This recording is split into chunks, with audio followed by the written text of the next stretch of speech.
Do your children's big emotions feels out of control for you as the parent? Do you feel the emotions of your children are too much for you to handle? Do you feel their emotions has escalated and it's now becoming difficult for you to handle?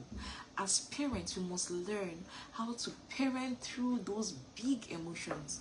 That time your child is having a meltdown, that time they are crying, that time you're stressed, you're tired, and they are crying, they are all over the place. We must learn how to utilize those moments as teachable moments to parent our children. Now, big emotions are opportunities for us as parents to teach emotional regulation. When your child is having a big emotion, maybe they are crying, they are tired, they are hungry, they are not even communicating to you what the problem is. It's an opportunity for us as parents to teach them how to manage their emotions. It's an opportunity for us to introduce them, to expose them to the concept of emotional intelligence. So how do we do that? We must respond calmly, because when you respond calmly, you model the right emotional resilience. When you respond calmly, you teach your child, you equip your child with the tool they need to manage or navigate those big emotions. And we must have self-control. When your child is having a big emotion, don't be the parent that is all over the place. Don't also throw your own adult tantrum. You must also have self-control in yourself as a parent. You must use strategies that are good for you to help your child navigate through those big emotions. Like I said, managing your emotions the right way, pausing, breathing, those strategies, those tools you can use to model, teach and equip your child how to manage their emotions when you are not there. So we're going to learn in practical ways, how can we as parents parent through these big emotions? What can we do to teach our children to utilize those moments, those opportunities where our children are having a big emotion? Number one, we must validate the feelings of our children.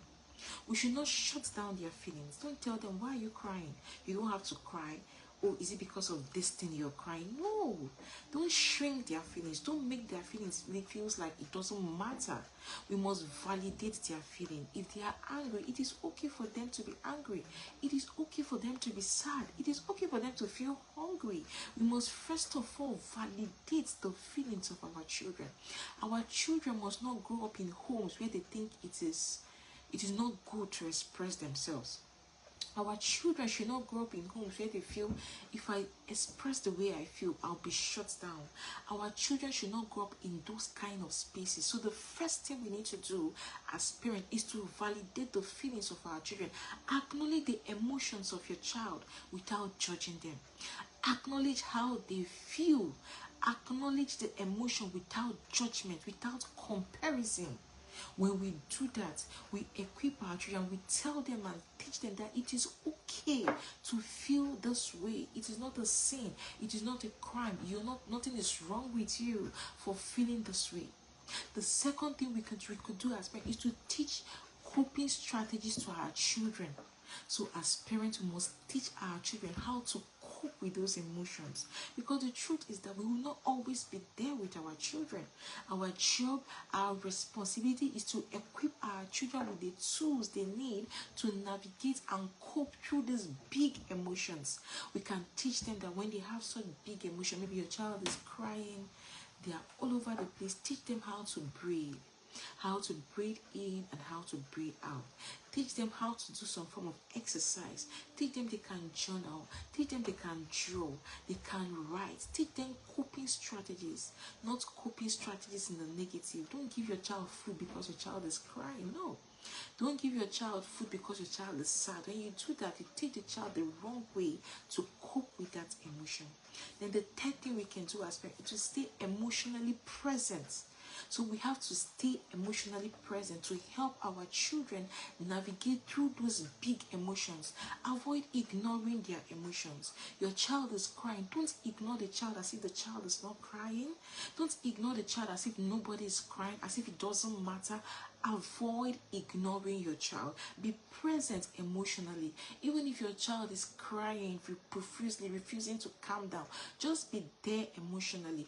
Make your child understand that I am here. If you need to talk to me about it, I am here and I am all ears. Don't dismiss their feelings. Don't say, why are you feeling this? Go and say, why are you feeling like this? No.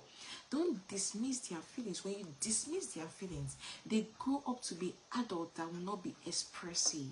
They grow up to be adults that cannot express themselves. So don't dismiss the feeling of your child. Rather, as parents, we should be emotionally present with our children when they are having big emotions. Then the fourth thing we can do as parents is to reflect on the lessons learned together. Turn those emotional moments into learning opportunities. Turn those moments where your child is having a tantrum, your child is having a big emotion, they are crying, they are screaming, they want a toy in the shop and they are sitting on the floor, throwing their legs, crying. Turn those moments to teachable moments. Those are the moments you can use as a cue to teach them how to manage their emotions next time. Those are the moments you can teach them how to regulate their emotions next time. As parents, that is what we should do. So when your child is having a big emotion, it's for you to see it like, okay, step back and ask yourself, what do I need to teach? What have I not taught my child that I can intentionally teach now? So when our children are having big emotions, it's opportunity for us to use it as teachable moment to teach, to build and equip our children.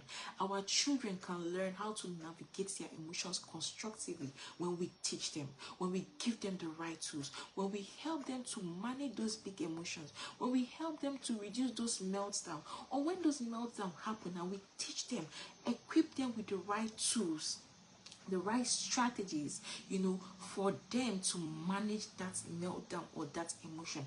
But it starts with us. It starts in the home. It starts in the environment. It starts with you. It starts with me. How emotionally present are we? How emotionally regulated are we? So we need to give what we need to give what we have.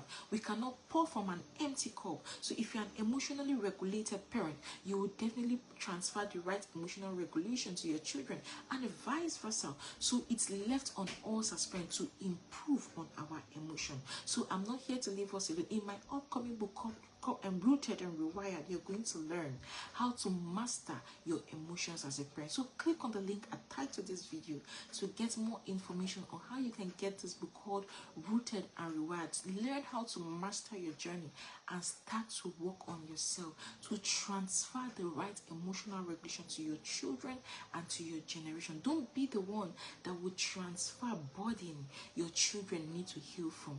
Don't be the one that will transfer inconsistency of managing your emotion, that your children will grow up and start to look for therapy, start to look for how they can heal. No, we should end the circle as parents. We should learn, reparent ourselves, equip ourselves, and transfer the right emotional regulation, emotional stability, the right strategies and tools for our children to navigate through their emotion. I believe this video has been helpful. Please like this video. Please share this video. Please subscribe to our YouTube channel, The Renewed Parent Academy. And my name is Chioma Odikulu. Thank you very much for your time. I really do appreciate your time. Till I come your way next time, you have a great day and bye.